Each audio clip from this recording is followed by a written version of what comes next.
Yes, I do not want to give up on idea of recording other games, so here you go. Heroes of the Storm. Team-based game which I like more than League of Legends, which I played for like 4 or 5 years. Then I played Dota for several years as well.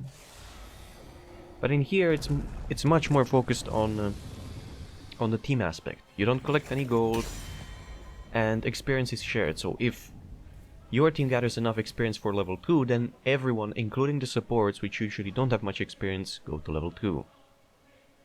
And I don't want to say I'm in a high league, but I'm in a diamond league, and here it's bronze, silver, gold,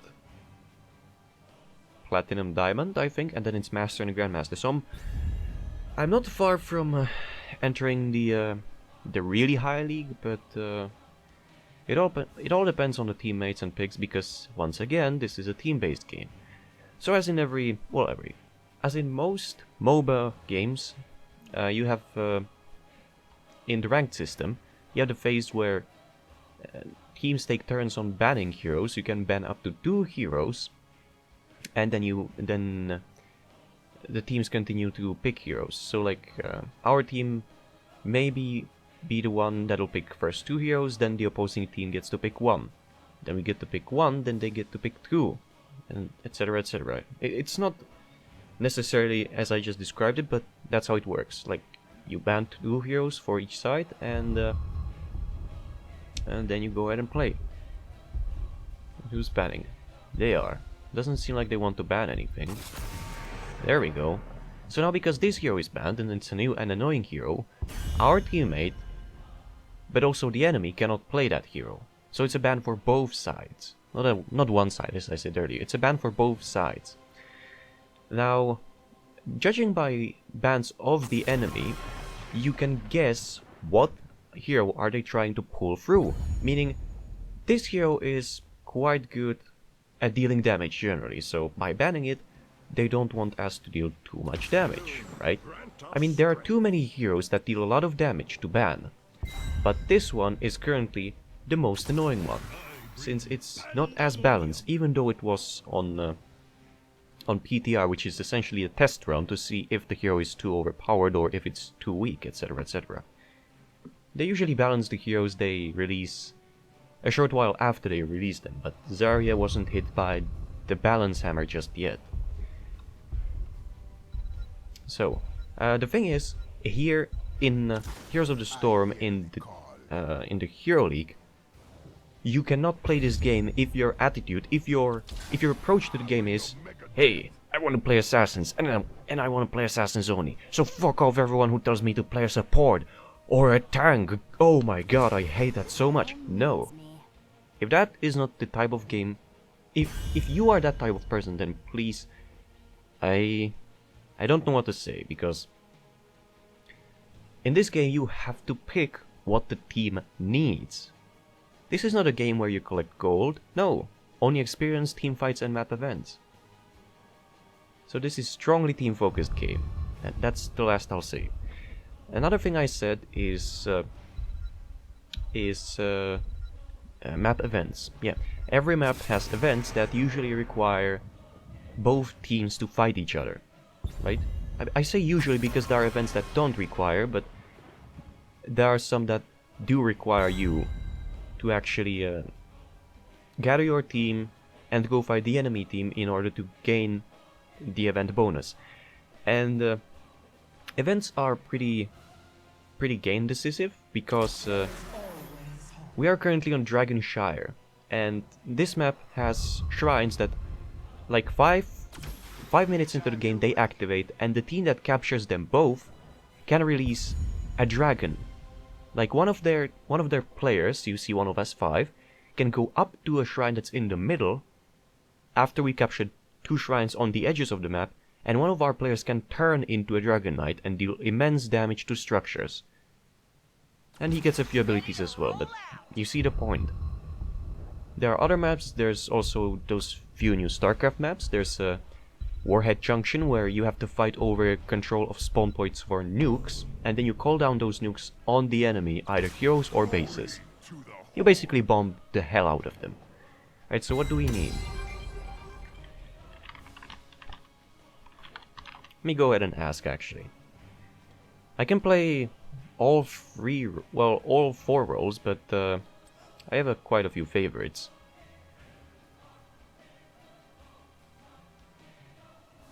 Now, if they're not going to say anything, then... nope.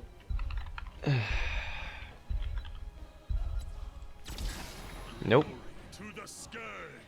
I cannot play Stitches. That is the thing. I said that you should... or that in this game you have to play what your team needs. But I did not mean necessarily hero. You have to play just the role. Now, obviously, our team, which composes of a tank, specialist, healer, tank, and a damage dealer, sucks a lot in damage compared to their team, right? They have an assassin, ranged assassin, and a healer. So, what I chose to do is, I chose to pick a hero that is a lot about crowd control and about slowing down the enemy. Now, yes, of course, those 2 assassins can manipulate their movement speed a lot more than the third one. But if I hit my skills just right, I might be able to do it properly enough. So I picked Arthas. You may be familiar with him. It is a Warcraft 3 and World of Warcraft hero. I have a skin for him, just saying. I don't want to show it off, no. But it's a gift, so this is why you maybe recognize him a bit more. So this hero is about crowd control and about staying in the fight and being really annoying. He has channeled slow, a skill that you target over an area, and anything in that area gets, after a short delay, imprisoned and receives some damage. Then he has a death coil, pretty obvious what that does, deals damage or heals himself, and then he has a passive. Now, in this game, every hero has a passive, and that passive is either active or passive, right? So that's a subsection you can divide it into. Arthas has an active passive. It's called a trait, by the way, but I like to say passive. And the passive is, once every X seconds he can activate power of the Frostmourne, of the sword, to get some mana back, instantly attack again, and with increased damage. So right now, it's the point of where we're trying to... well, not trying to. We're here facing off against each other, just poking, and then comes the phase where we divide. Well, not so much divide. Might have a kill here. Come on, die. Yes, got him. I'm a tank, but you see that in this game that doesn't mean much. Well, it doesn't mean much. In this game, that means that I can deal damage as well. Tanking necessarily doesn't mean being that guy who lets himself get beaten by the enemies, right? So keep that in mind. That's another thing about Heroes of the Storm that I like. Also, as support, you can perhaps sometimes kill the enemies quite quickly. You can cause some trouble for the enemies.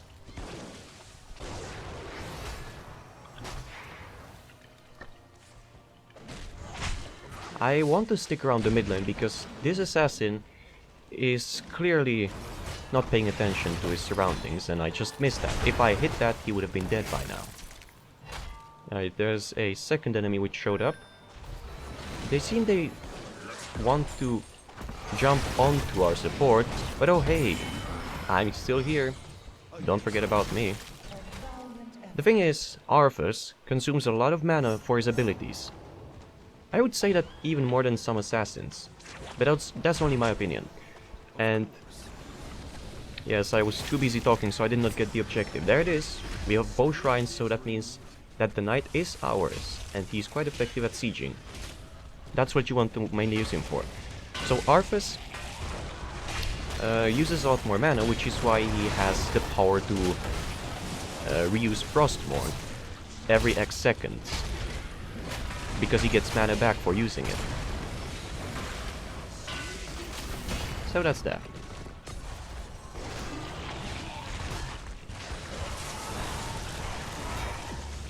Yeah, the enemy seems to be quite careless. I mean, like, we are currently That was a nasty lag.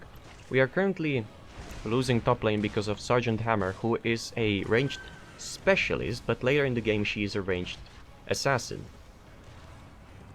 The thing about Sergeant Hammer is... the thing about Sergeant Hammer is that I have to escape. I think I am quite safe for now. Yeah. Yep, I am. So every hero in this game, for exceptions, has a mount that increases the speed of that hero. And there are some exceptions, just like Sergeant Hammer, that have a mount replacement. Sergeant Hammer's mount replacement is that she can increase her movement speed by 70% for a short duration. That's really good at getting into situations and out of situations. Whereas if you mount, you have constant speed increase. Well, constant. You have a stable movement speed increase for a longer duration. Whereas Hammer has that mount replacement in order to be able to get in and out of situations whenever she needs to. No, I missed that again. Oh well.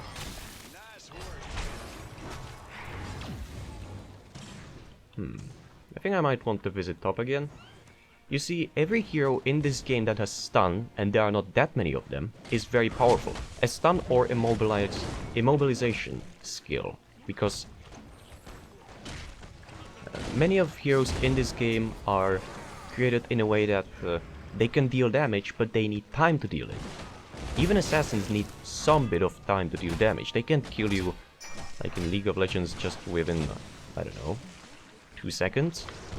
Later in the game, sure they can, but earlier in the game they need more time.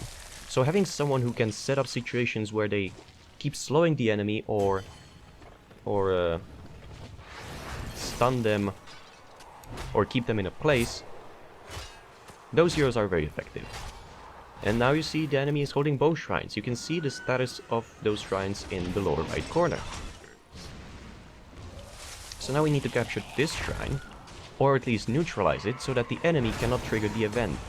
Because as said, they need to control both of those shrines, either they or we. Oh, that's a nice catch. But it's not enough. Oh, there goes our level 10. On level 10, your hero unlocks their heroic ability choice. So normally you would have just like your regular ultimate, and that's about it. But in Heroes of the Storm you can choose from 2 ultimates. Meaning, get back, we don't need to overextend, we should help top. Meaning, you have 2 ultimates. One that is, I don't know, in most cases it's basically about damage, and the other one is more about, well, damage. Let me put it this way. You have 2 ultimates, and those ultimates have different effects. They're completely different. They're not just variations of one ultimate, they're completely different. Here, have a Frost Worm. Come here. Alright. You're gonna die for their sins. I hope. Oh, you're not. Never mind. But I'm not going to die either, because I have that nice clay slog. So Arthas has, to put an example, Arthas has 2 ultimates which he can choose from. Summoning a Frostworm that damages in a line, freezes buildings, and slows heroes, that's what we just witnessed. And the second one, which summons ghouls that he can either let live, so they deal damage, or he can sacrifice them to heal himself. That heal doesn't heal for much, but if you don't kill him with burst damage, you're going to have problems killing him at all. But as of late, I seem to have... Well, late. For a long time now, I'm using Sindragosa in pretty much every case, because ghouls don't heal for as much as they used to. That's one thing. Alright, we're going for that key. There are quite a few mechanics I haven't explained yet. I will get to them in a moment. So one thing that I talked about was the team level. You see, every member of the team has experience. And when enough experience is accumulated, then everyone in the team receives a level up. It's not just that person that gathered enough experience, it's everyone in the team. I'm gonna be in a lot of trouble if my allies don't come and help, but I'm okay with that because I'm a tank. I can finish that off without the... Oh no, Shen, you may have fucked up. That would have been some nice Sindragosa positioning, but whatever. Nope. Yes. Excellent. Nice save from our support, Oreo. Very nice, indeed. It's time to unleash the Nor Friend Brigade. It is quite effective because now the enemy fortifications are unable to do anything as they are frozen for 20 seconds. And there I picked the talent which causes my death coils to heal me even if I damage an enemy. Which is very handy, as you may notice. Now we should fall back. I don't have any mana. They do, but Arthas without mana is pretty much useless. Yes, he can get some mana back, and I'm risking by recalling right here. Yep, there it is. But he cannot regain enough mana to be effective. He needs to stay in longer because the Frostmourne Hungers, which is the passive that restores mana, has considerable cooldown. So, as you may have noticed, instead of taking skill points or just putting more points into your already existing skills or talents, you pick talents. And you can pick one talent every X levels. I say X because sometimes it's 3, sometimes it's 4. Ooh.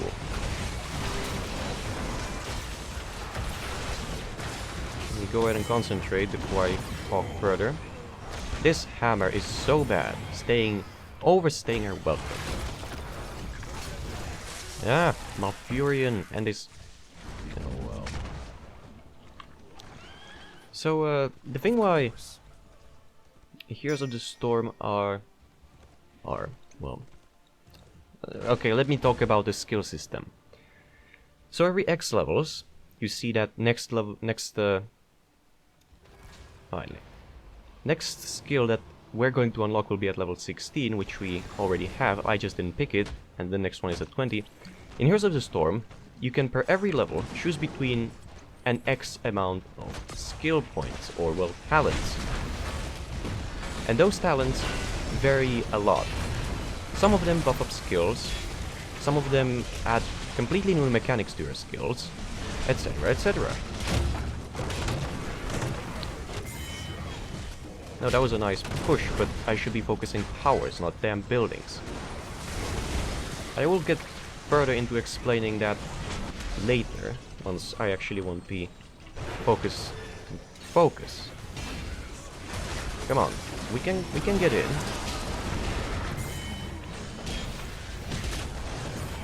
I'm going to get in some hits on the key.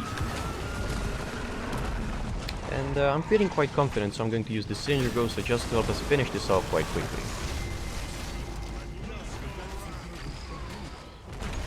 Alright, another talent. Oh, another. Sorry, I didn't pick that one yet. I really should be, but I'm not used to talking about what's happening and talking about what the game is about. At least not in Heroes of the Storm. There's another ultimate from Jim Raynor from StarCraft, Hyperion. And we are going to finish... Yep, nice interrupt from Oreo. And I shouldn't be here, really. Ooh, thanks. Kaboom. Oh, we got him. There we go. So as I was saying, you can choose talents. Another snipe from Death Coil, nice. You can choose talents per every level. Now those talents vary. On level 1 you can, as Arthas, you can pick from block, which decreases damage from enemy melee attacks and ranged attacks considerably, or you can take talent that increases his passive, or you can take a talent that increases his W. You see, you have multiple choices, and you make choices depending on how the game is going, or how you expect the game to go, or how the game has gone so far. Let's say you are an assassin, right? And you are getting killed a lot of the time, so what you do is you either go balls in into damage talents, or you just take talents that help you survive, like perhaps you can teleport out of a fight, or perhaps you can get into stealth really quickly. So that's one thing to consider about Heroes of the Storm. And yes, I know the commentary wasn't